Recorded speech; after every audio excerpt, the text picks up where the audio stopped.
everyone, welcome to my channel. Please subscribe and keep watching more details. Ellen Pompeo's first show after Grey's Anatomy is now streaming, and it puts a twist on this 16-year-old horror movie. Ellen Pompeo steps into unfamiliar territory with her new dramatic role in Good American Family, offering a departure from her lovable Grey's Anatomy character and harkening back to a 2009 horror classic. Hulu's new true crime series After the Act, The Girl from Plainville and Candy, adapts the real-life case of Natalia Grace, a girl with dwarfism who was accused of lying about her age by her adoptive parents. Leading Good American Family's cast, Pompeo plays Christine Barnett, who goes from model mother to questionable caregiver, as she is relentless in her efforts to find out the truth. On the brink of Grey's Anatomy's season 22 confirmation, and amid hints of her return, the actress' limited series presents the perfect opportunity to spice up her acting career without committing to another long-term role.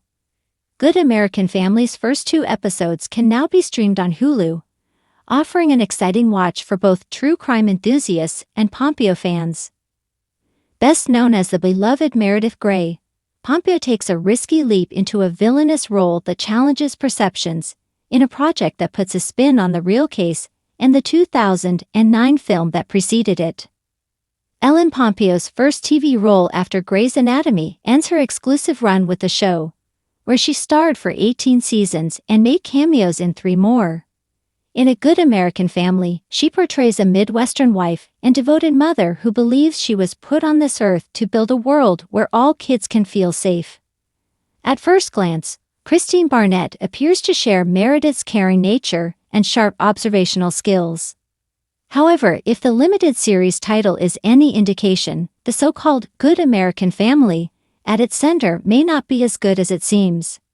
Pompeo discussed the challenges of going from being the face of one of the best medical dramas to jumping to a true crime drama, especially as her new character is widely viewed as the villain of the real story. She admitted, "I have a lot to prove," via Vanity Fair. The actress also spoke of the struggles to honor her character's motivations while trying to avoid relying on real-life references. It's undoubtedly a bold move, marking a significant departure from the chaotic and intelligent Meredith Grey, who's so beloved by Pompeo's fans. Good American Family similarities to the 2009 horror hit Orphan are striking, which could lead audiences to draw mistaken assumptions. Though different in genre, the narratives follow an American family who adopts a European girl with dwarfism, only to suspect she is actually an adult woman posing as a child. Albeit some key differences, such as the number of biological children the families have, 3 boys versus 1 girl and 1 boy, and their reasons for adopting, desire to do good versus grief. Both sets of parents eventually fear this new family member threatens their lives. Inspired by the real-life 2019 case of Natalia Grace, Good American Family sees the Barnetts subject their adoptive daughter to medical tests as they fight to have her legal age changed before abandoning her. While it might seem Orphan took inspiration from the 2010 events, exaggerating them by making the child a serial killer, the reality is quite the opposite. Natalia Grace herself has claimed her adoptive mother was influenced by the horror film, using it to sustain her suspicions and allegations that she was lying and threatening to harm her family. For nearly 2 decades, Ellen Pompeo became a household name as Meredith Grey, the heart and soul of Grey's Anatomy. Fans watched her navigate the chaos of Seattle Grace, fall in and out of love, survive tragedies that could rival Shakespeare, and narrate episodes with the kind of voiceovers that made audiences cry before the first 5 minutes were over. So when Pompeo announced she was stepping away from her full-time role on the medical juggernaut, the question loomed. What's next for Ellen Pompeo? Now we have the answer, and it's not what anyone expected.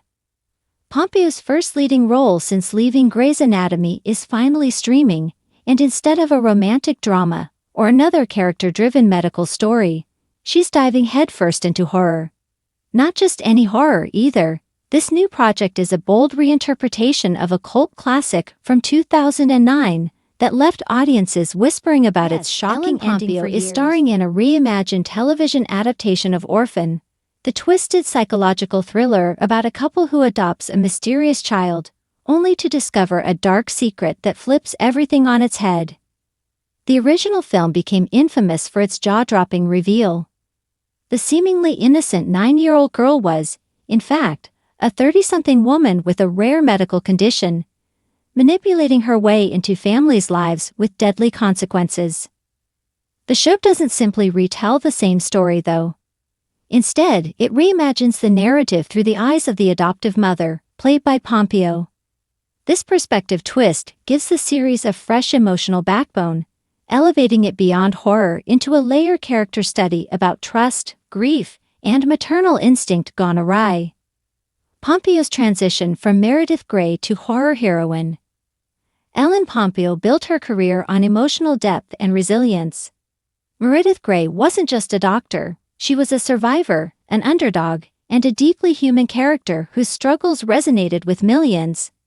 That emotional authenticity is exactly what makes Pompeo's casting in this project so brilliant. In the new show, Pompeo plays Claire Morgan, a woman who adopts a little girl named Natalia after enduring multiple miscarriages and a strained marriage. While the character parallels Grey's Anatomy's Meredith in strength and perseverance, Claire is more fragile and conflicted. Where Meredith faced life-and-death crises in the hospital with almost superhuman resolve, Claire is haunted by self-doubt, second-guessing her instincts as her world begins to unravel. For Pompeo, the challenge was clear. Reinvent herself outside the scrubs and lab coats audiences know so well, while still bringing the kind of vulnerability that made her so beloved. And judging by early reactions, she's delivered. A 16-year gap becomes an opportunity. When Orphan first hit theaters in 2009, it shocked audiences and carved out a space as one of the most twisted horror films of the late 2000s. But times have changed, and so have the conversations around adoption, trauma, and mental health. The new series acknowledges that shift, using the infamous premise as a springboard for deeper storytelling rather than just shock value. Instead of a straight retelling, the show places viewers firmly in Claire's perspective from the beginning. The mystery isn't what Natalia is hiding, it's whether Claire's instincts are trustworthy. The ambiguity creates a slow-burn psychological thriller where viewers constantly question what's real, what's imagined, and whether the adoptive mother's grief is clouding her judgment. Pompeo herself reportedly pushed for these changes, wanting the show to explore more nuanced, emotional territory rather than rehash old scares.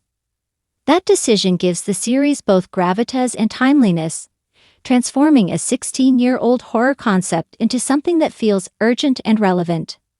Horror with heart. One of the most striking elements of the show is how it blends genre thrills with emotional resonance.